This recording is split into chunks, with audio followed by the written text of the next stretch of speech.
સુરતના વરાછા વિસ્તારમાં ભરત કોલોની અને એફિલ ટાવરના દુકાનદારો દ્વારા તે પરિસરમાં મેટ્રોના લીધે છેલ્લા 3 વર્ષથી વેપારમાં મોટી નુકસાની આવતા વેપારીઓમાં ભારે રોષ જોવા મળ્યો હતો।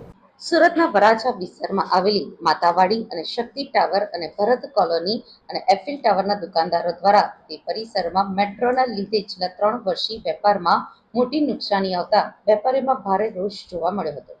છેલ્લા 1 વર્ષથી રજૂઆત કરવા છતાં અધિકારીઓના પેટનું પાણી ફરતું ન હોય તેવું લાગી રહ્યું છે। માતાવાડી વિસ્તારમાં ઘણા વેપારીને વળતર મળી ગયા પછી અડધાથી વધારે વેપારીઓને વળતર ન આપવાનું કારણ મેટ્રોના અધિકારીઓ દ્વારા એકને ગોળ અને ખોળ એમ બેવડી નીતિ કેમ તે માટે વેપારીઓ દ્વારા ધરણા ઉપર બેઠા હતા તો વરાછા પોલીસે વગર પરમિશનથી ધરણા ઉપર બેસવાની ના પાડતા તમામ વેપારીઓ પરમિશન લેવા માટે વરાછા પોલીસ સ્ટેશને પહોંચ્યા હતા। રીતે અલગ અલગ ધંધો કરે છે। માતાવાડી અને સેન્ટ્રલ વેરહાઉસ જે આ ગુલરમર્ગ ને જીએમઆરસીની ઓથોરિટીમાં લાગે છે ત્યાં છેલ્લા 1 વર્ષથી અમે અમારા કમ્પન્સેશન માટે એપ્લિકેશન આપેલી છે બહુ બધી જગ્યાએ, કલેક્ટર ઓફિસ, ગાંધીનગર, આમની ઓફિસ છે, પણ કોઈ જાતનું અમને રિસ્પોન્સ આવતો નથી। એના કારણે અમે અત્યારે એવું ડિસિઝન લીધું છે કે એમના અધિકારીઓ અહીંયા આવીને આ જે કંઈ બી અમારી સમસ્યા છે એનું અમને લેખિતમાં કાંઈ પણ સમાધાન આપે। ખાલી કમ્પન્સેશનનું નથી, વેરહાઉસવાળી જગ્યા પર ઘણા ટાઈમથી કોઈ જાતનું ઉપર કામ નથી થતું તો બી એ લોકો જરૂર પૂરતા રસ્તા ખોલતા નથી, એ બી અમારી ડિમાન્ડ છે। અમે અત્યારે શાંતિથી અહીંયા નવું કામ નહીં કરવા દેવા માટેની એક માંગણી લઈને એટલે ઊભા છીએ કે એ લોકો અહીંયા આવીને અમને સાંભળે અને અમારી જે પ્રોબ્લેમ છે એનું સાંભળીને એનું સમાધાન આપે। બીજું અમારું કોઈ ઇન્ટેન્શન નથી, કોઈને કોઈ હેરાન નથી કરવા, કોઈ તોડફોડ નથી કરતા, કોઈને નથી ગાળો આપતા, શાંતિથી ઊભા છીએ।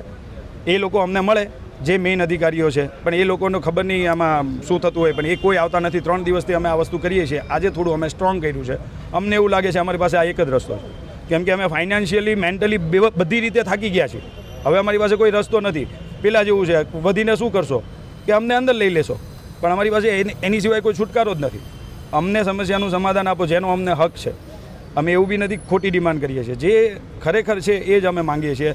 અને ઇન્ડિયન ગવર્મેન્ટમાં બી એ વસ્તુનું ફંડ રિલીઝ થયેલું જ છે કમ્પન્સેશન માટેનું, તો અમને શું કામ નહીં? આ એરિયામાં અડધાને મળેલા છે અને અડધાને નથી મળ્યા, એ વસ્તુ કઈ રીતે? બસ આ પ્રોબ્લેમ અમારી કોઈ સાંભળતું નથી। 1 વર્ષથી અમે ધક્કા ખાઈએ છીએ, હવે અમે થાકી ગયા, એટલે હવે અમે એવું કીધું છે કે તમે અહીં આવીને અમને સાંભળો અને અમારી જે સમસ્યા છે એનું નિવારણ અમારી સામે બેસીને લેખિતમાં આપી દો। નહીં થશે તો અમે આ કન્ટિન્યુ રાખશું, અમને લઈ જશે તો બીજા આવશે, ત્રીજા આવશે। બાકી અમે 3 વર્ષથી લોસ કરીએ છીએ તો 5 દિવસના કામની લોસ એ લોકો શું કામ ના કરે? અને એમના સાહેબોને જો આટલો બી પ્રોબ્લેમ થતો હોય તો એ લોકો શું કામ મળવા નથી આવતા?